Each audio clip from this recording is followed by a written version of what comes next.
I always say you have to learn from every experience. I think it was very unfair the way they attacked Michael. National security was put at risk, Mr. Mr. President. Of senior officials using Signal. Do I plan to ban who? The use of Signal to communicate from senior officials. Well, I don't know I don't know anything about Signal. I wasn't involved in this, but I just heard about it.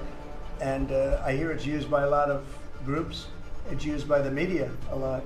It's used by a lot of the military, and I think successfully. But sometimes somebody can get onto those things. That's one of the prices you pay when you're not sitting in the situation room with no phones on, which is always the best, frankly. But the best is to be there. In fact, oftentimes I've been in fact, just last week I was in the situation room with something very important, and we had a couple of people hooked up by line, and I said, cancel the line. Sorry, fellas, what you do is we'll tell you all about the meeting, because I know people do get on those lines, whether it's Signal or anything else. Yeah. Are you going to change any procedures as a result of this?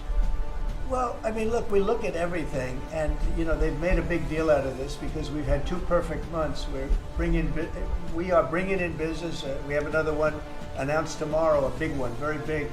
Like in the history of our country, nobody's ever seen anything like it. And I think probably a lot of people are saying they started by saying it was the greatest first month that a president has ever had, and I think that's true.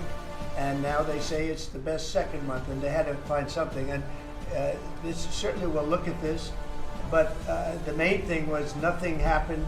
The attack was totally successful. It was, I guess, from what I understand, took place during, and it wasn't classified information. So this was not classified. Now, if it's classified information, it's probably a little bit different. But I always say you have to learn from every experience. I think it was very unfair the way they attacked Michael. He's a good person.